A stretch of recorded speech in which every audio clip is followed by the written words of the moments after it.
Greetings, Pokefans! Michael here, and today I'll be covering the Pokemon teams I used for my first playthrough of every mainline Pokemon game, as best as I can remember. First off are the Gen 1 games, Red, Blue, and Yellow, of which I have only played Yellow. This was not my first game though. I started with Gen 3 and never went back to play the Gen 1 games until they came out on the 3DS in 2016. Yellow was my pick because it had all three starters and because Charizard could actually learn Fly. The team began as the starter Pikachu, all three fully evolved starters, Alakazam, and Tauros. I had never used all three Kanto starters on one team and thought it would be fun to do so. Then Alakazam and Tauros were picked because they're extra good in Gen 1 compared to any other generation. Psychic types are broken in Gen 1, and Alakazam is the best one besides Mewtwo. Meanwhile, Tauros, a Pokemon I've always liked, is underwhelming in most games. But in Gen 1, it was extra powerful thanks to Gen 1 crit mechanics. The crit chance was based on the Pokemon's speed, and thanks to Tauros' speed, it crits over 20% of the time with every move. This is not how the team stayed, though. Yellow version's starter Pikachu does not have improved stats like it does in Let's Go, meaning it became unusably weak before long. I swapped it out for Zapdos, the best electric type in the game. Finally, I ended up removing Venusaur and using Rhydon instead. Venusaur was super useful early, but less so as the game went on. Rhydon became an excellent answer to electric, fire, and flying types that the rest of the team needed some help with. Before I move on to the next game, friendly reminder to check if you're subscribed to the channel. A lot of people watch my stuff all the time and are not subscribed, and I would appreciate you subscribing. Pretty please. Next is Gen 2, and the game I played was Silver. Like with Gen 1, my first playthrough was not until it came out on the 3DS, this time in 2017. The team was Typhlosion, Steelix, Machamp, Alakazam, Lapras, and Fearow. Since I played this game as an adult and could plan ahead of time, since it had been out for almost 2 decades at the time, I went with a team I believed was possibly the best team one could use for a Gen 2 Johto playthrough. Typhlosion is both my favorite and the best of the 3 starters, Alakazam is still good despite the psychic nerf thanks to special attacks with all the elemental punches, and Lapras is a powerful water type with ice type stab, extremely helpful for Claire and Lance. Then Rocky the Steelix, Muscle the Machamp, and Kenya the Fearow are all in-game trade/gift Pokemon, the most in-game trade Pokemon I've ever used on one team. They're powerful on their own, but became even better since they got boosted experience. In a game with weird level curves and no modern day experience share, that's a big deal. The only thing I disliked about this team was that the only way to get a metal coat early was on Wild Magnemite, a Pokemon that can flee. But once I got through that nightmare, this team was awesome. Next, we move forward in the generations, but back in time to Gen 3. The first Pokemon game I ever played was Pokemon Ruby. And I should use this to clarify, I'm only gonna cover my team for the first playthrough of a specific pair. So I've played Sapphire, but since it's virtually identical to Ruby, I'm only covering my first Ruby team. This does not apply to enhanced versions though, I am going to cover my Emerald team. I got Ruby alongside a Game Boy Advance SP on my 9th birthday back in 2003. So as you might imagine by my age at the time I was playing, calling this a team would be a stretch. I played most of the game only using my extremely over-leveled starter Sceptile named Blade. Once I caught Groudon, something I did by saving and resetting multiple times, a strategy I came up with by myself at age 9 that I was very proud about, I used it alongside Sceptile to help me defeat the Pokemon League. My first Kanto playthrough, Pokemon Leaf Green, went similarly. I used just my Blastoise named Squirt for everything. I cannot remember a single other Pokemon that I used even briefly. Like, I don't even know what I used for Fly. Like, I must have just beaten Lieutenant Surge and Erica by being extremely overleveled. Then came Pokemon Emerald, where team building finally started for me. It wasn't a complete team of 6, but I did use more than one Pokemon. Swampert, Breloom, and Torkoal comprised my first Emerald team for most of the playthrough, a trio of Hoenn Pokemon that I was, and still am, quite fond of. Fun fact, I was actually able to get 2 silver symbols at the Battle Frontier with this team, at the Battle Pike and the Battle Castle.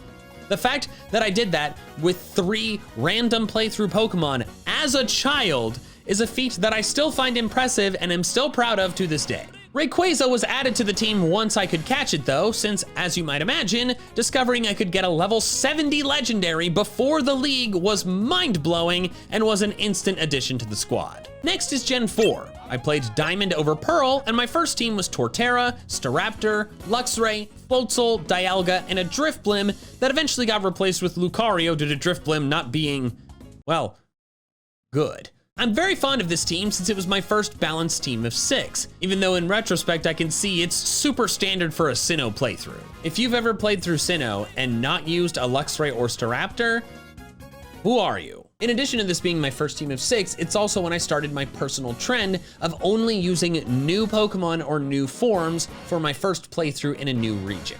Next was Platinum, but I sadly cannot tell you my true first team. I lost the cartridge a few years after getting the game, and after transferring my original Diamond team to it. For all the complaints about modern Pokemon games, at least if you lose the cartridge, you don't lose all your Pokemon and save file. You have to lose your entire Switch, which would then mean losing all of your Pokemon game save files. Okay, man, I guess there's pros and cons. I don't remember anything about my first Platinum team, except I know I started with Infernape.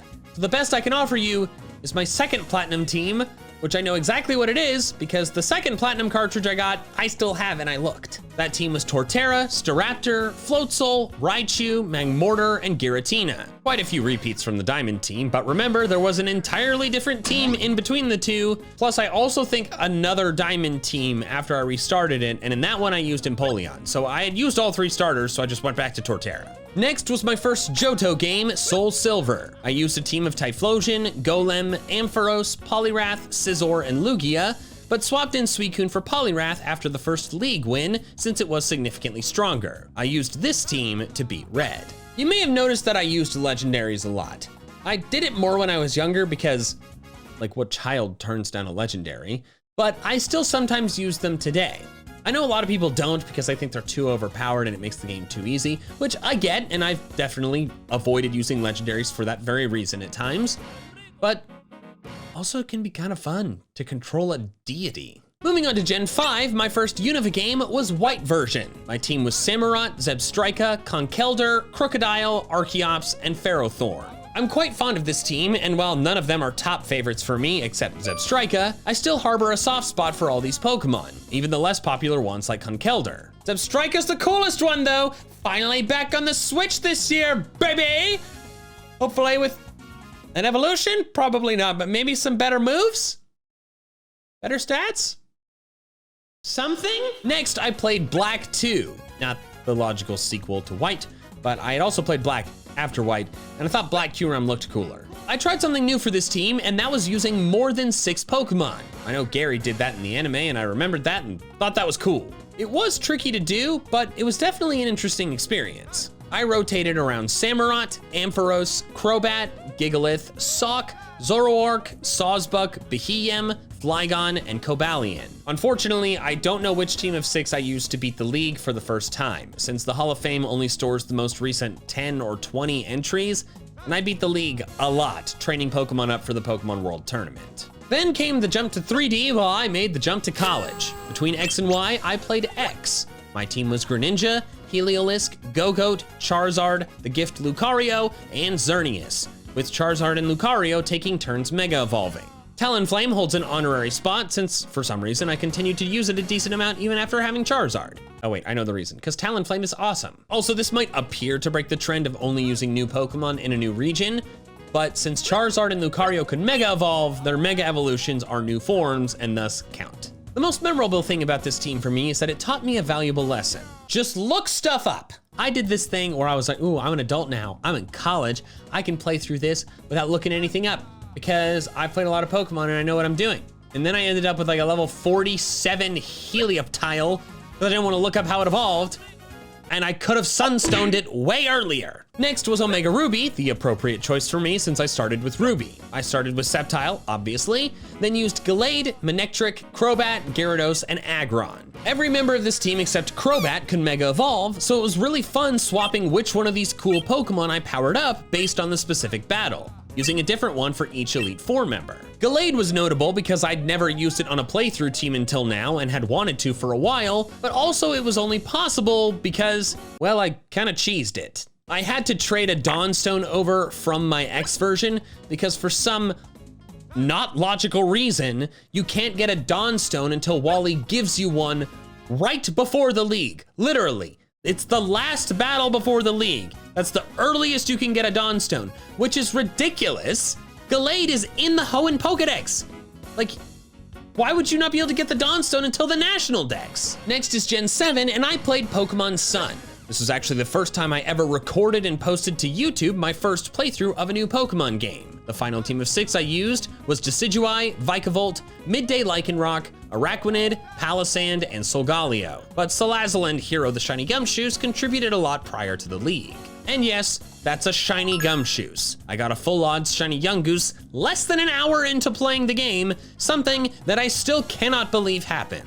Another interesting thing about this team is that it has more type overlaps than I think any other team in this video. 2 ghost types and 2 bug types. It's a strong testament to how cool I think all 4 of these Pokemon are, since I normally limit type overlaps pretty strongly. Next was the enhanced version, Pokemon Ultra Sun. My final team of 6 was Incineroar, Hawlucha, Garchomp, Toxapex, Alolan Ninetales, and the MVP Totem Vikavolt. I really like Vikavolt, but I extra really like Big Vikavolt. This team is honestly one of my favorites, since it was mostly made up of Pokemon that I thought were cool in previous games, but didn't have the chance to use. Then we make the jump to the most modern system, the Nintendo Switch, which is where I played Let's Go Pikachu. My team was the partner Pikachu, Venusaur, Arcanine, Lapras, Mew, and Shiny Aerodactyl. Unlike in Yellow version, the partner Pikachu actually stuck around due to having solid stats. Then Venusaur, Arcanine, and Lapras were a trio of awesome Kanto Pokemon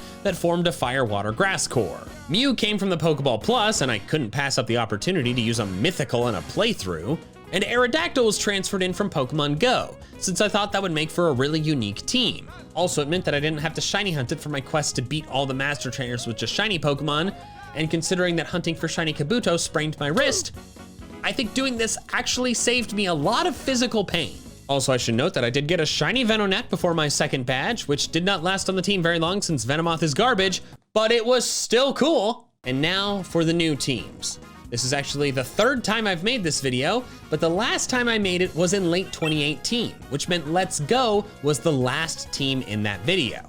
I've got quite a few teams to add now, the first of which being Sword. My final Sword team was Cinderace, Corviknight, Dreadnought, Amped, Toxtricity, Grapploct, and Dragapult. All new Pokemon, but Corviknight and Grapploct were probably my favorites. I should note that there was a period of the playthrough where I ditched my starter in favor of a Grimmsnarl, just because I thought Cinderace was pretty underwhelming.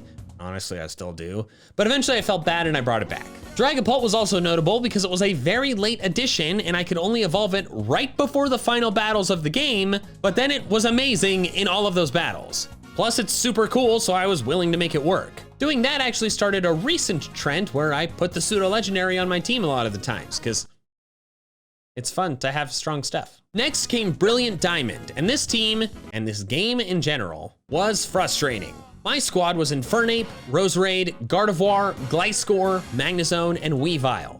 The first new game team of 6 I've ever used that did not have a water type. This team is frustrating not only because it struggled against the unacceptably overpowered Pokemon League, although I suppose everyone's team probably did, but also because of the Gliscor situation. I love Gliscor a lot, and I was excited to use it on a new game playthrough team for the first time, since before release, I was certain Brilliant Diamond Shining Pearl would have the Platinum Sinnoh-Dex. Well, that didn't happen. Instead, they kept the Sinnoh-Dex the same and had a lot of the Platinum Pokemon be available in the Grand Underground. Not all of them, but some, and Gligar was one of those Pokemon. I thought I was in the clear, but then it turns out the Razorfang, the item needed to evolve Gligar, was in the same place as it was in Diamond and Pearl, which is after the Pokemon League. I hate these games so much. I thought the Dawnstone right before the league in Omega Ruby Alpha Sapphire was ridiculous, but this is just completely unacceptable. There is no circumstance in which a Pokemon can be caught before the league that cannot be fully evolved until after. The exception of the Kanto remakes, those get a little screwy, but like the whole thing's, it's like, okay, it's just what was here, that's it. There's a version of Gen 4 Sinnoh that just doesn't have Gligar and Gliscor, and then there's a version of Gen 4 Sinnoh that does. Why did they make a version of Sinnoh where you can get Gligar but not Gliscor before the league? That's so stupid. stupid. They could have just put the Razor Fang where it was in Platinum. I did not just roll over and accept it though. I had a friend trade me a Razor Fang, so I was able to have Gliscor on my first and almost certainly last Brilliant Diamond team. Sinnoh then immediately got a spectacular upgrade with Legends Arceus though. Arceus. Like, I felt like I was having whiplash. We got some of the worst Pokemon games ever, and then only 2 months later, we got one of the best. My final team was Hisuian Decidueye, Luxray, Alpha Hisuian Goodra, Togekiss, Basculegion, and Mamoswine. Despite the limited number of new forms in Pokemon, I was still able to make half the team new forms or species. Plus, Togekiss and Mamoswine still felt kind of new since I'd never used them before. And while I had used Luxray, it's Luxray, so it's always cool. As you can probably tell, I'm very fond of this team. I will cherish forever the memory of actually succeeding in catching the 10 levels higher Alpha Hisuian Sliggoo, since not only was I not expecting to, but it was also extremely strong and fun to use. Then finally is, of course, Pokemon Scarlet. My final team was Quaquaval, Armarouge, Kilowattrel, Toedscruel, Revavroom, and Baxcalibur, plus Annihilate and Garganacl, who helped a lot earlier in the game. Another team of entirely new Pokemon, of which my favorites are Armarouge, which is still my favorite of the Gen 9 Pokemon, and Baxcalibur, who was both cool and was really fun to use to Dragon Dance sweep most of the league. Kind of funny how stat boosting moves seemed so useless as a kid, but in reality can make a Pokemon completely broken. So those are my teams. Let me know your favorite down in the comments below, and thank you so much for watching. With an extra special thanks to my patrons over on Patreon who are helping support my channel independent of fluctuating YouTube ad rates. And if you want to help support me the same way, links in the description below. Also, if you want to check out some more of my fun Pokemon content, I recommend these videos here. But that is all I have for now. So until next time, Pokefans, gotta catch them all.